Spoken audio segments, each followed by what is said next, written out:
Harvest Moon: A Wonderful Life is on my Mount Rushmore of video game titles.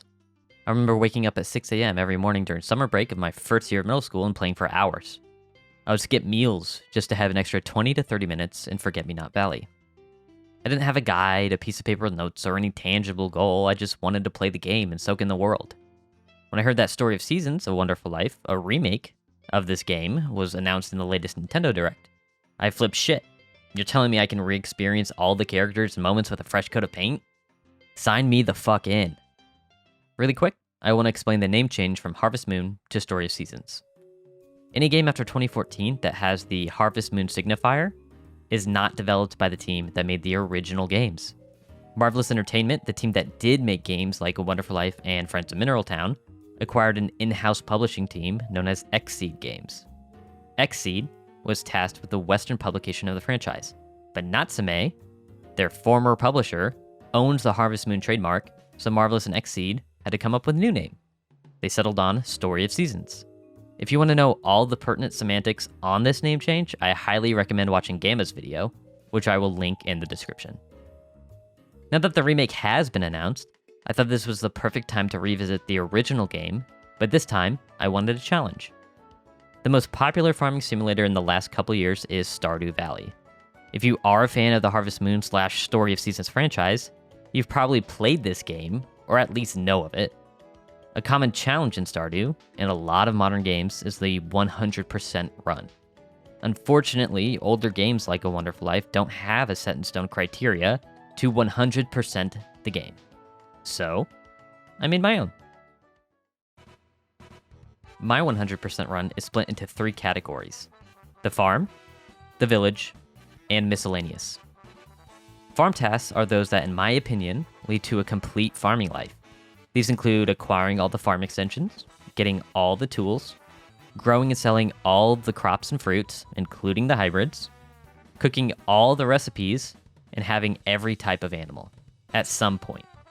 Village tasks are all about interacting with the people of 𝗂𝗵𝗲𝗶𝗶 Valley. These include befriending all the characters, seeing all the available festivals, random events, and Bachelorette Heart events, and acquiring the extra items, like the alarm clock. The miscellaneous tasks couldn't be classified in either of the previous categories, so they exist on their own. These include catching all the fish, digging up all the mining items, unearthing the tablets, purchasing all the child toys, completing all the special edition achievements, more on that later, and finally, finishing the game. For the sake of accessibility, I'll be attempting this challenge by playing the original Harvest Moon: A Wonderful Life, released for the Nintendo GameCube in 2003. The special edition that is available on the PlayStation Store introduced new mechanics, cutscenes, gifts, and a set of achievements. Unfortunately, I don't own a PlayStation console, but I wanted to make sure that this 100% run was all-encompassing, so I'll make sure that all the possible achievements that can be completed in the special edition are completed in this run. Of course, there will be a list of rules that I must abide by. Rule number 1 is pretty self-explanatory: no cheats or exploits. This rule has one exception, and that is the ruby spice duplication, as it is needed to complete, I think, 3 recipes. Rest assured, I will not be mass duplicating ruby spice or any other item for easy money or convenience. Rule number 2, I'm attempting to complete this challenge in one playthrough.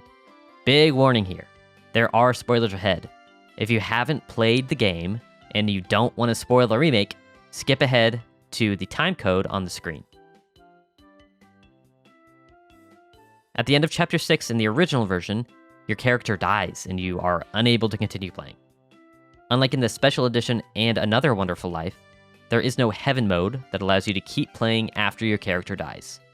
This rule adds a finish line that I feel is important to the integrity of the original edition and this 100% run. The final rule is that my entire playthrough must be streamed live. Not only will chat keep me accountable to follow the rules and accomplish the tasks, but there will be a full stack of VODs serving as evidence. I'm currently streaming on Twitch, and you can find me at twitch.tv/JackDuckGoose, or by using the link in the description. If you're watching this video, that means you've missed a couple streams, and I've completed the first 3 seasons of Chapter 1. With that being said, it's not too late for you to get involved. While this run is a challenge, I also want it to be interactive. I've chosen to stop the streams at this point and focus on making this video, because the next 10 in-game days of this challenge are monumental. What I really want is you, the viewer, to have a say in which bachelorette we choose, the name of the animals, and anything that can make my run into our run. When I first played this game as a kid, I often did so with my older and younger brother taking turns. All three of us would play the game and decide what direction we wanted to go in. I wanted to make that an integral part of this challenge because those memories of passing around the controller and making the farm our farm was what made this game so important to me. I don't know exactly when I will start streaming the next part of this challenge, but it will be soon, and I don't want anyone to miss out on the final season of the first chapter. The best place to get updates on when a stream starts will be on Discord and Twitter, as I always post when I go live. The links to the Discord server and my Twitter account are in the description. With that being said, here's a synopsis of the first 30 days of my attempt at a 100% run of Harvest Moon, A Wonderful Life. We start our challenge in the prologue, which is essentially day 0. This first day, we are introduced to Forget-Me-Not Valley and how and why we have started a life of farming. We meet Takakura, our late father's friend and business partner from whom I've inherited the farm. He shows us around the farm and we stumble upon 2 stray dogs. I picked the pointy-eared one. His name is Otis, because I have no one in chat to keep me sane from the never-ending non-sequiturs in my head. We named the cow Bessie, as is customary for the first female cattle on every farming sim ever played, ever. And finally, we named the farm Our Farm, for reasons mentioned previously. Takakura then takes us into the village to meet some of the neighbors. We first encounter the owners of the inn, Ruby and Tim, and their son, resident milk drinker, Rock. It has just occurred to Takakura that he doesn't remember our name, so we have to remind him. I considered naming ourselves Chat, but once again, the lack of chat messages leads me to name him after myself. I settle on my own name out of sheer selfishness and lack of creativity. Finally, we are introduced to Bachelorette number 1, Nami. You can't see her face or know for sure she exists, but trust me, she is real and definitely not a figment of our imagination. Down the street, we run into Galen and Nina. They are old, and that's about it for their defining character traits. After this is Chris, Wally, and Hugh. Chris and Wally I'm okay with, but for whatever reason, Hugh rubs me the wrong way. Anyway, they live across the street from the Blue Bar, where Muffy and Griffin live and work. Muffy is Bachelorette number 2, and I will refuse to call her Molly in the remake because my nostalgia for this game makes me incredibly unreasonable. Up the hill, we are introduced to Romana, Sebastian, and Lumina. These characters provide the juxtaposition between our proletariat and the bourgeois. Romana owns a mansion in a farming town with a butler, whilst our character works 16 hours in the hot sun with no living wage and no health insurance. Don't be fooled. The main goal of this challenge is to actually seize the means of production and bring Romana's whole enterprise crumbling to the ground. We go across the river and meet our comrades in arms, local farm owner Vesta, her brother Marlon, and Bachelorette number 3, Celia. Not much to say about these 3 outside of the fact that Vesta is who I buy seeds from. Marlon has a punchable face, and Celia appears naive and is easily manipulated by flowers. Takakura then directs our attention towards the beach and mentions some other people that we shouldn't care about because, quote, they're all weird. Day 0 ends with a potential heat stroke vision of 3 small elf-like humanoids, Knick, Knack, and Flack. We introduce ourselves, exchange pleasantries, then go to sleep. On day 1, we picked up our tools and went to work milking Bessie and preparing the field for crops. We went over to Vesta's and bought 2 tomato seeds, 4 watermelon seeds, 4 strawberry seeds, and 4 potato seeds, before getting an apple and grape tree seed. We gave Celia a flower, the first of many, and found the location of her diary, which is under her bed. We planted and watered the apple and grape trees, and went to go collect the flowers and mugworts around the village. We dropped by the Blue Bar to give Muffy a flower, then finally planted and watered the 16 regular crops that we purchased. We made our way up to the waterfall to meet Carter and Flora, the archaeologists. The dig site is a great place to find gifts, specifically for Nami. We spent a good amount of time there making sure we had a backlog of gifts. We then finished off the foraging of flowers and gave Nami a statue. I have no clue why she likes these, but we all have our hobbies. As the moon started to rise, we meet Cody, one of the weirdos Takakura mentioned about, and give him a flower. We finished day 1 by milking Bessie once more, and then re-watering our plants. Day 2 started by ringing the bell that lets Bessie out of the farm and getting some milk. We then watered some plants, gave out some gifts, and checked on Muffy's diary, which is located behind the vase of the flowers in the bar. Her diary had us at 1 red heart, which means we can start to trigger some hard events. And speaking of hard events, we see our first one of the run, as Muffy attempts to loiter on our property. Guard dog Otis alerts us to the intruder, and we dispatch her with a silver tongue.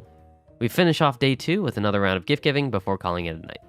Day 3 started early as we watered the plants, milked the cow, and ran over to Nami's apartment to give her a statue and check out her diary, which is located next to her radio. One green heart is disappointing, but we have a lot of time. We then gave out some gifts and headed towards the dig site, where we went 0 for 36 due to a bad luck day. We also had our first opportunity to shop and sell at Van's Market. It took over 20 attempts at haggling to get a better price for the milk. We also bought the fishing pole and brush. We finished day 3 by watering plants, milking the cow, and catching our first 2 fish. We're starting to see a pattern arise on day 4. Water, milk, forage, give gifts. We did some fishing and went to the mines to unearth the first tablet. The day ended with another round of watering and fishing. Day 5, and once again, we water plants and milk the cow. On this morning, we went to wait outside Nami's door to get a look at the diary, which shows no progress still. This is to be expected. Nami is a really tough nut to crack. We then went on to forage some more food and gifts, and then went on another Santa spree. We were briefly interrupted as 𝗙𝗵𝗃 informed us that we had a new chicken friend. We named our first chicken Juniper after the first follower on the Twitch channel. We then fished, milked, watered, and gave out some more gifts before calling it a night. Day 6 is underway, and after doing our bi-daily watering and milking, we discovered the first egg of the playthrough. We ran through and gave out some gifts and reached 2 hearts of affection with Celia and Muffy. We then hit up the dig site and had some great luck getting gifts. Getting a solid 5 to 8 items is a blessing when you go 1 for 36 some days. 𝗙𝗵𝗃 once again interrupts our day and teleports us to our second arrival of the season, a hen which we named Kitty. Big shout out to 𝗙𝗵𝗶𝗹 for the name, and keeping me company during the streams. 𝗙𝗵𝗃 also dropped off some chicken feed, which I forgot to order. We then went to Van's stall and sold our milk at a haggled price, which only took 3 attempts this time. We then watered, milked, and fished until the moon got high and went to bed. Day 7 began with the customary watering, but we finally have a hint of progress as the tomatoes and strawberries are beginning to show some actual produce. We then milked, ate some strange plants off the ground, and began our gift giving for the day with Galen. We also made our first friend, Vesta. You can tell which villagers have been befriended by their head motion when they walk towards you. If it stays still, you have not given them enough gifts. But if they turn and look at you, you have a friend in them. We then got some dig site items, sold some more milk to Van, and picked our first produce crop of the playthrough, as a handful of our tomatoes are ready. We then went to buy more tomato seeds to replant the field, watered, milked, and fished until bedtime. Day 8, and we're really getting into the gameplay loop. You wake up, you water your plants, you harvest, and you milk. That's about it every morning.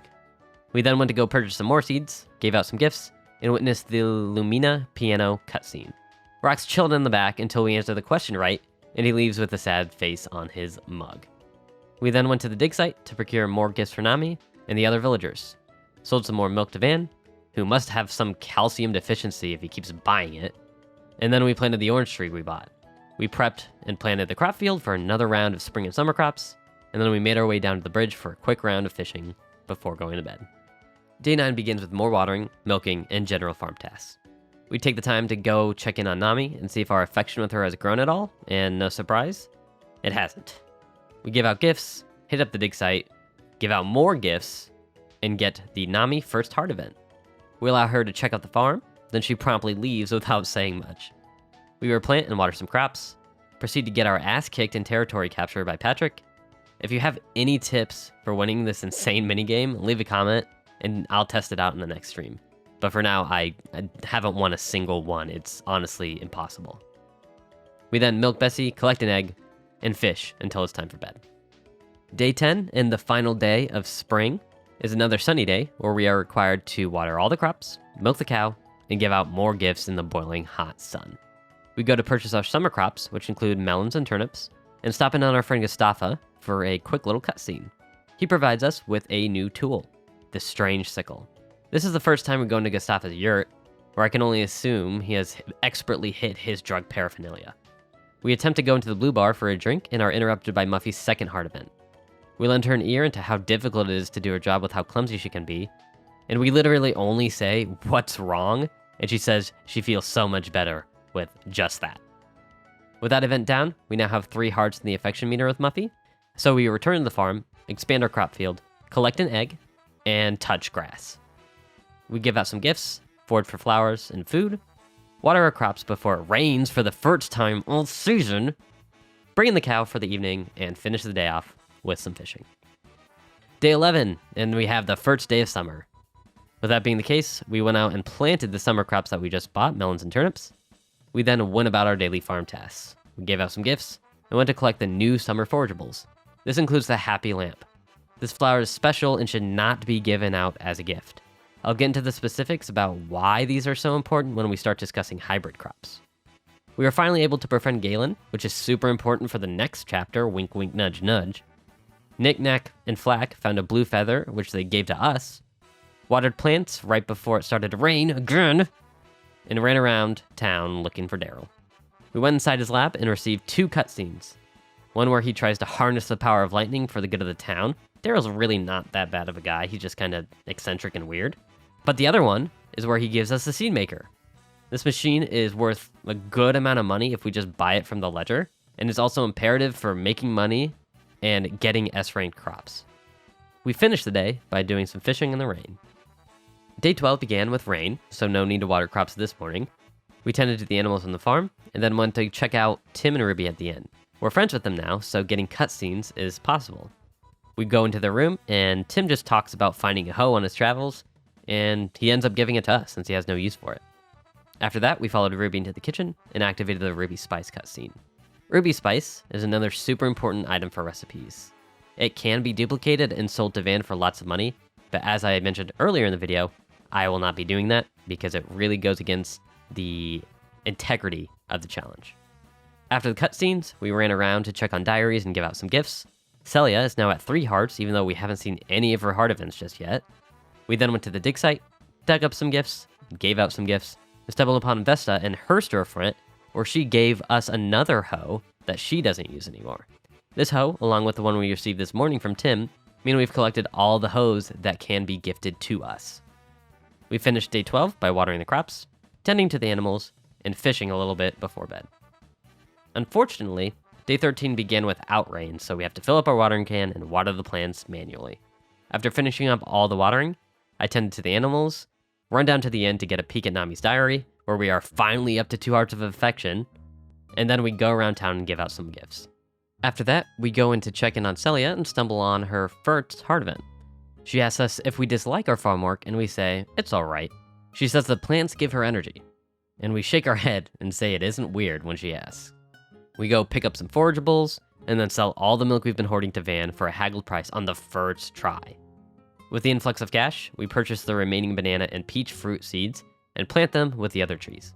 We water the plants and place the first of our crops in the seed maker, beginning to rectify our reliance on 𝗦𝗏 for seeds. After that, we purchase some emergency animal medicine just in case, and then we milk the cow and do some fishing to finish out the day. Day 14 begins as most do, watering plants, harvesting any crops that are ripe, and tending to the animals. We then give out some gifts and stalk Nami until we are interrupted by Takakura with a new addition to the barn. Finally, we have a horse. We decided to name the horse Deluxe after a follower. The horse is amazing in this game if you've never played it. You can be so much more time efficient, and it also helps save on wasted stamina just from walking. On the back of Deluxe, we run over to the dig site and get some gifts. As we're running to the farm to do some more tasks, Nick, Nack, and Flack chime in as our first chicken hatched on the premises and is ready to be named.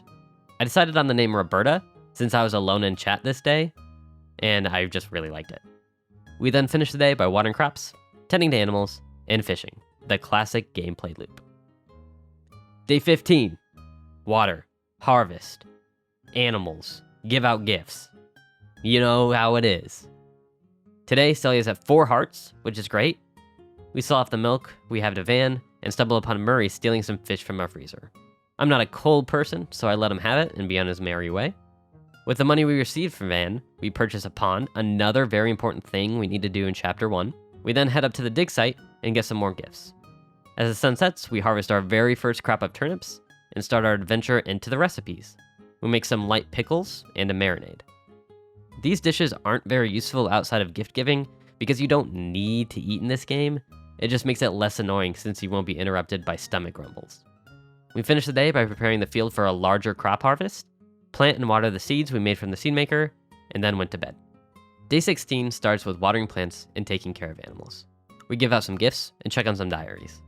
For those keeping track at home, 𝗖𝗵𝗵𝗶𝗹 are on 4 hearts and 𝗬𝗵 is on 2. We do some foraging, remember to pick up all the happy lamps. Again, they are very important. And then we get a cutscene with Murray as he's stealing more food from my storage building. We then harvest some watermelons and do some afternoon fishing. We water some crops for the evening and repopulate our seed maker with fresh crops. We walk into the blue bar after 𝗬𝗵 and get her second heart event. I cannot explain how difficult this is to do. You really have to stalk 𝗬𝗵 around the town to see when she goes into the blue bar, because it is a super duper rare, hard heart event to get. We sit next to her at the bar and we talk about why we're here. And then we let her know we don't keep track of the farm finances. It kind of just comes and goes. She wishes us luck and leaves the bar. We pick up her tab because we got it like that. And we finish the day with some milking and fishing. Day 17 starts with excitement, as Takakura has finished the pond we purchased. It sits in the grass field and looks very nice. After watering the plants and tending to our animals, we go to check up on 𝗬𝗵's diary, which is up to 3 hearts. We give out some more gifts and then trigger 𝗬𝗵's 3rd heart event. Tim and Ruby show up at our house saying 𝗬𝗵 is nowhere to be found and left money on the front desk. They ask us if we've seen 𝗬𝗵. We shake our head and say we haven't, which is a total lie. We totally just saw her and looked at her diary. But we offer to look for her. After looking for a while, 𝗬𝗵 mistakenly shows up when she got hungry. She never meant to return, but she decides that she's already back, so I guess I'll stay. After all that searching, we get Muffy's 3rd heart event as well. She's just come back from town where she was at a wedding, and she's confused about where she belongs in the world, and we say, you belong here in Forget-Me-Not Valley. She's very happy and utters the statement, I'll marry here and grow old here too. Well, one will definitely happen, but you guys in the YouTube comments and the chat get to decide on the other one. So make sure to leave a comment picking which woman we should marry. Murray shows up and steals some more food. We are narrowly defeated and territory captured by Patrick. I'm getting so close to beating him, but I just can't. They're so good. But we end the day by watering, fishing, and tending to the animals. We begin day 18 going straight to the seed maker and collecting the seeds from the vegetables we put in there the other day. Of course, you gotta water the plants, you gotta take care of the animals. We spend most of the morning riding around Deluxe and giving out gifts before riding back to the farm and replanting and watering some fresh turnip seeds. Murray continues to steal food from the storage building, but our melons are ready, so I can ignore that. Now that we have melons, we can knock another recipe off the list, the tamale salad. We refilled the seed maker with tomatoes and strawberries for the fall, then head down to Vesta's to buy some carrots and sweet potatoes. Before we do that, we get 𝗖𝗵's 3rd heart event. She's supposed to be going on an errand, but we tell her to follow us. What we have in store, I don't even know. But Marlon interrupts us anyway and says, you just came here to meet women. Is Marlon the smartest person in town? Because that's what I'm here for, dude. Anyways, 𝗖𝗵 apologizes for Marlon and asks to talk to us later. We finally buy the aforementioned seeds from Vesta, sell some milk to Van, give out some gifts, tend to the animals, cut down some grass for fodder, and then fish until we get tired. It's day 19, and surprise, surprise, we're watering plants, we're milking cows, we're picking up chickens and getting eggs, we're giving out gifts, like Oprah. Today, we head down to the dig site, since we're running low on coins and ores. Fortunately for us, we get a lot of items, and we get 4 in a row. That's never happened to me before. But unfortunately, we don't get any gifts outside of things that 𝗬𝗵 likes. While we're digging, Knick-Knack and Flack alert us to another chicken needing a name. This is another girl, so that's a bonus for more eggs. And we named this one Usagi, after a chatter who's hanging out with me that night. After naming the chicken, we get 𝗖𝗵's 2nd heart event. We see her talking to our animals, and we follow her down to the spring, definitely not creepy. And we have a pleasant chat down by the lake, and talk about how quiet and relaxing it is. We then do some foraging, give out some more gifts, water crops, cut some grass, tend to our animals, and do some more fishing. To end the evening, we go down to the inn and get 𝗬𝗵's 4th heart event. Tim lets 𝗬𝗵 know that her dad called, but hung up when asked if he wanted to talk to his daughter. Kind of a dick move, not gonna lie. 𝗬𝗵 also gets a letter saying that she needs to get a job. She has to work at the inn and our farm, to which we agree. We say, come on down. You can water some plants. I do a lot of it. You can cut some grass. But then she says to forget about it and storms out. I mean, that doesn't help me in any way. I'm not selfish. You're selfish.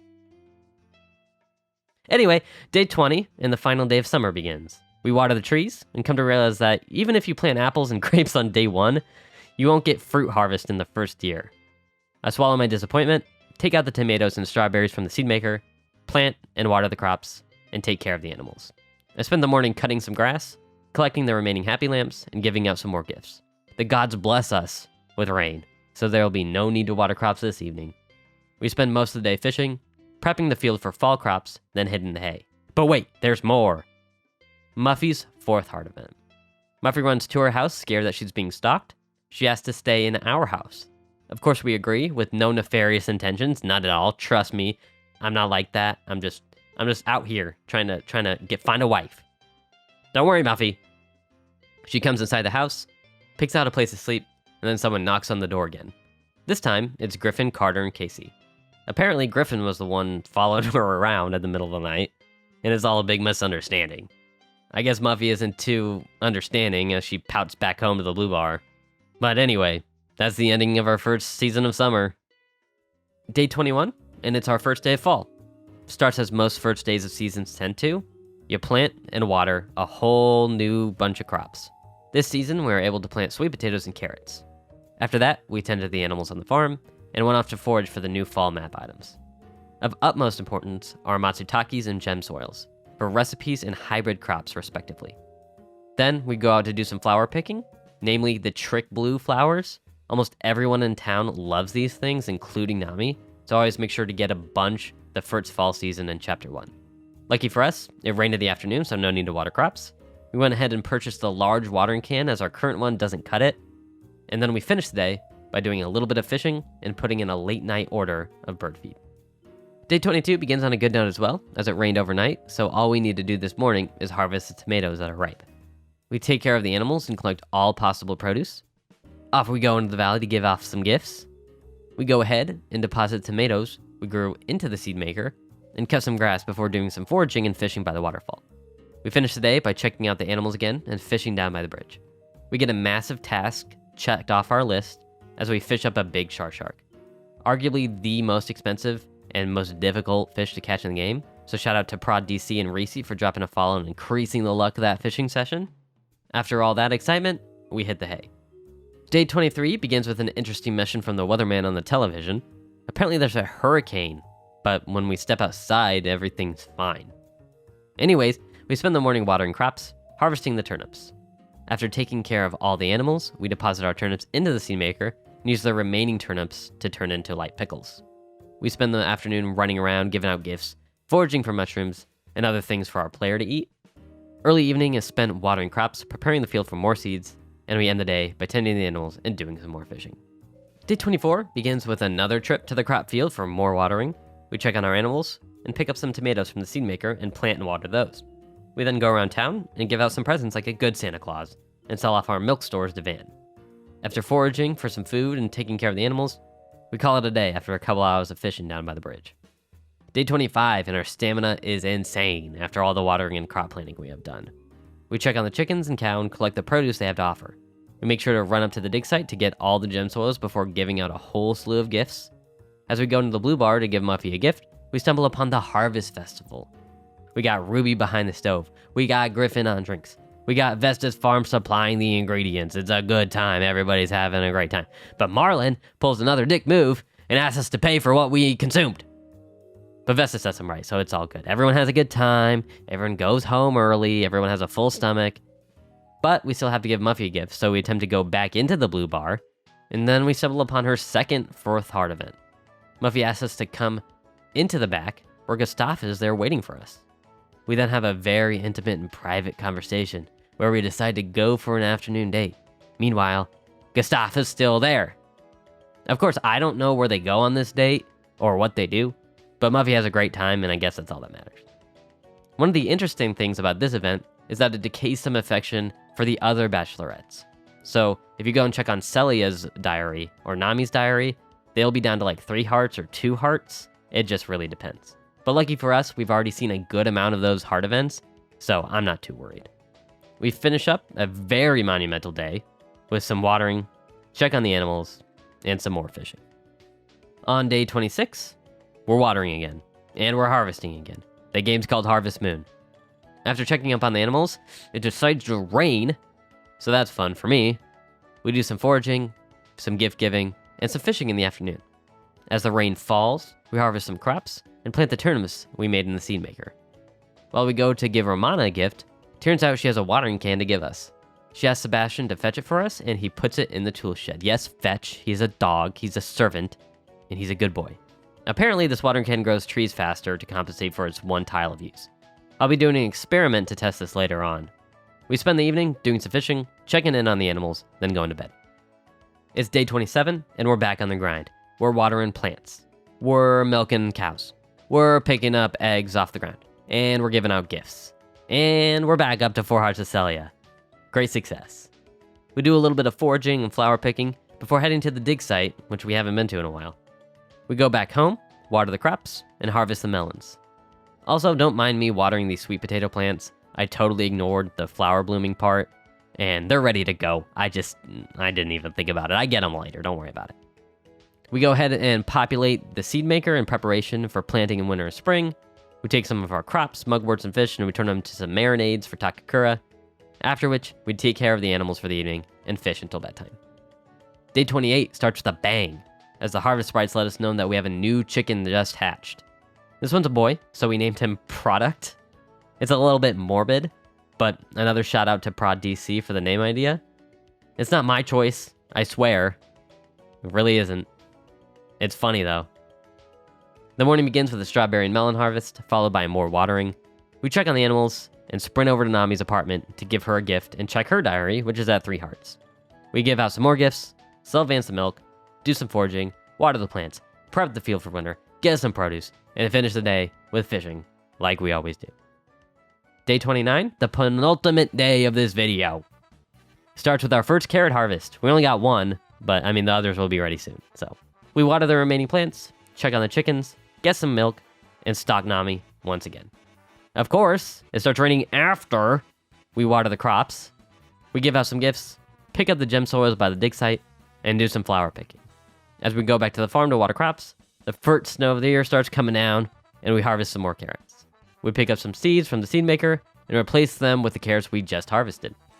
We take care of the animals, do some fishing, then head off to bed. All right, day 30, the final day of the video, and it starts like every other day. We gotta water some crops. Fortunately for us though, it's raining, so we can just go straight to milking cows and picking up eggs.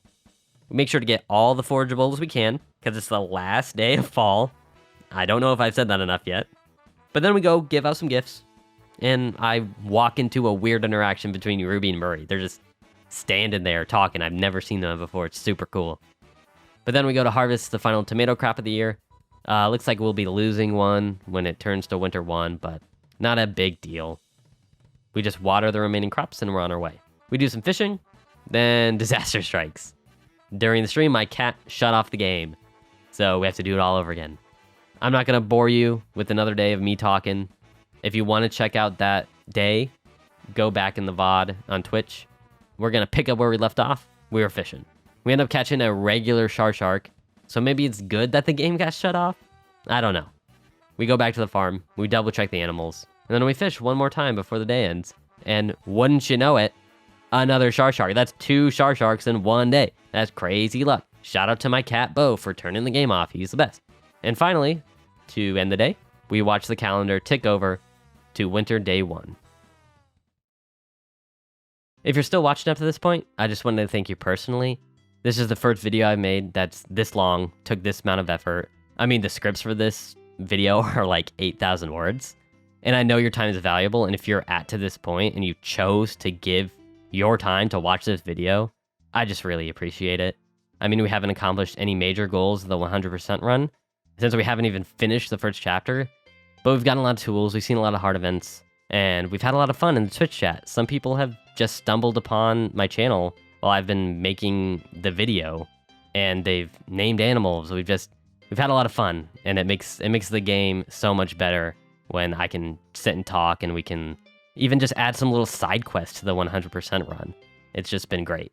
So I'm going to mention that this is streaming on twitch.tv/JackDuckGoose. The continuing of the challenge will be on that channel soon. there'll be a massive marriage stream where I'll be polling the chat, you know, taking note of any YouTube comments about who we want to marry. Of course, this has massive implications on what our child becomes. He can become like a scientist or a farmer or some other jobs. And obviously, I want you guys, the community, to have a opinion on that. So if you don't want to miss it, make sure to follow me on Twitch and Twitter and join the Discord. Those links will be in the description. Finally, I just wanted to reiterate that this video is time-gated, for the lack of a better term. I've already finished the first 30 days, right? Like, that's how I would get the B-roll for all this stuff. It's just downloaded from the VOD. So if you see artifacting or like the chat, it's because I've downloaded this footage from my Twitch channel. But from here on out, the entire challenge will be completed on stream and subsequent videos will be completed after. So if you want to get involved, hit up the Twitch channel. It's down below. Give me a follow. You don't have to, but if you just want to see like the 100 days, the 200 days, the 300 days, you know, those videos will be coming out after the challenge is complete or getting close to complete, if that makes sense. But yeah, anyways, thanks so much for watching the video. Hopefully I see you in the Twitch chat soon. If not, that's fine. I would be doing myself a disservice if I didn't ask you to subscribe and check out the next video I'll be making on this challenge. But yeah, there it is. That's the video. Thank you so much for watching. See you later.